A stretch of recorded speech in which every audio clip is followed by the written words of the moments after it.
Hello friends, आप सब कैसे हैं।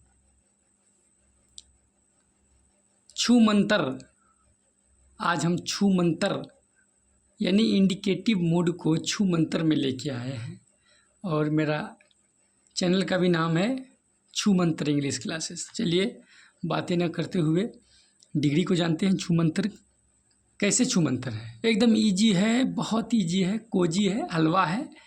सिर्फ समझिए, सुनिए ध्यान से। मूड मतलब अवस्था या दशा। किसी कथन में क्रिया द्वारा बनाए गए भाव को, किसके द्वारा, क्रिया द्वारा बनाए गए भाव को मूड कहते हैं। ये 3 प्रकार के होते हैं। आप लोग पहले भी जानते हैं, बीपीएससी टीआरई 3 में बैठ के देख चुके हैं कि मूड आया था और थोड़ा सा दिक्कत हो जाता है पकड़ने में। आज से दिक्कत ख़त्म। चलिए, पहला है इंडिकेटिव मूड, दूसरा इंपरेटिव मूड, तीसरा सब्जंक्टिव मूड। आज हम इंडिकेटिव मूड को क्वालिफाई करेंगे। इंडिकेटिव मूड देखिए, यहाँ पे लिख दिए कथन सूचक। हिंदी भी आप लोग स्क्रीनशॉट ले लीजिए, बढ़िया से लीजिए। कथन सूचक किसी कथन की सच्चाई के लिए, कोई भी स्टेटमेंट है जो सत्य है, सच्चाई के लिए हम इंडिकेटिव मूड का प्रयोग करते हैं। For example, we are taught English, हम लोगों को अंग्रेजी सिखाया जाता है। She does not work hard, वह कठिन परिश्रम नहीं करती है। ये सही बात है, सही कथन को व्यक्त कर रहा है। The earth moves around the sun, सही बात है कि सूर्य के चारों ओर पृथ्वी घूमती है। बस कुछ नहीं है, पहला टॉपिक था ये वाला, समझ गए हैं बढ़िया से।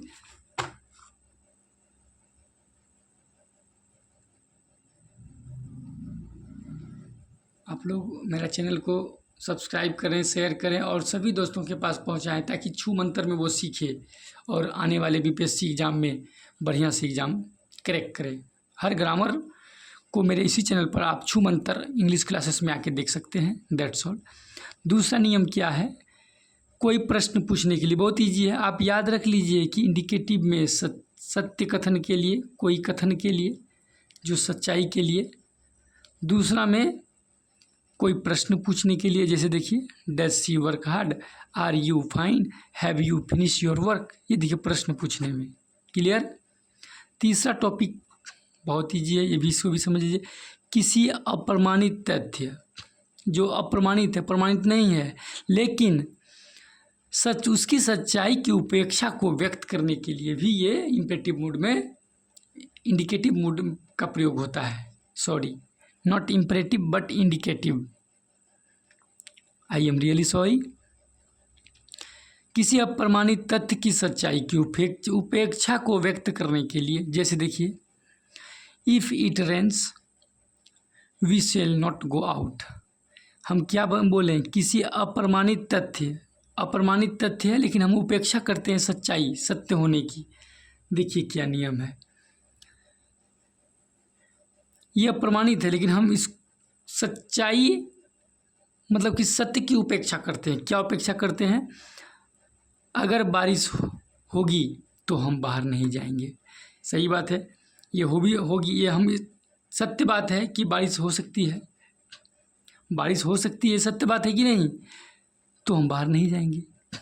ऐसा नहीं है कि ये कभी सत्य नहीं हो सकता, नहीं, ये अप्रमाणित है फिर भी इसकी सत्यता के लिए सच्चाई की उपेक्षा करते हैं हम। ऐसा उपेक्षा एस्पेक्ट करते हैं। क्या करते हैं, इफ़ इट रेन्स, अगर बारिश होगी तो बाहर नहीं जाएंगे। If he wants this book, अगर वह ये बुक चाहेगा तो मैं उसे अवश्य दिलाऊंगा। If he is guilty he will be punished, ये अगर वह दोषी होगा तो उसे सज़ा मिलेगा। सही बात है, दोषी हो सकता है, दोषी होगा तो मिलेगा ना भाई। ये सत्य बात उपेक्षा करते हैं कि नहीं, ऐसा कि ऐसा होगा तो ऐसा मिलेगा, अगर वो चाहेगा तो उसको मिलेगा। ये जो कथन है, इसकी हम उपेक्षा, सच्चाई की उपेक्षा कर सकते हैं। यानी कि ये जो शर्त है ये पूरा हो सकता है, लेकिन जो हम सब्जंक्टिव में बताए हैं, ध्यान से सुनिए, उसमें शर्त पूरा नहीं होता है। लेकिन सब्जेक्टिव मोड में शर्त पूरा नहीं हो सकता है, ध्यान रखिए, क्योंकि इंडिकेटिव में भी इफ़ क्लाउज से जुड़ा हुआ है और सब्जंक्टिव में भी इफ़ क्लाउज से जुड़ा हुआ है। लेकिन उसमें क्या है, इसका कथन देखिए, ये सत्य हो सकता है ना, ये सब कि भाई अगर चाहेगा तो मिलेगा, अगर दोषी होगा तो सज़ा मिलेगा। लेकिन जब सब्जंक्टिव में पढ़ाएंगे तो वहाँ सत्य नहीं हो सकता है। यही है दोनों में फ़र्क। हमको लगता है, आई होप कि आप लोग बहुत अच्छी तरह से समझ गए होंगे। ठीक है, थैंक यू। इस चैनल में बने रहने के लिए धन्यवाद।